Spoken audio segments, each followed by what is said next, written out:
ahas na to ay green bamboo viper. So ito ay isa sa mga binumbos na ahas dito. So ayan, hindi ko naman siya sasaktan dahil bawal yan, baka makita tayo ng mga forest ranger dito. Palalayasin ko lang. Pero parang may sakit yata ito. May nakabukol sa katawan niya.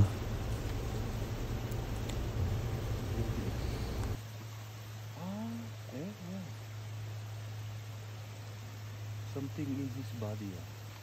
Maybe sick. Yeah.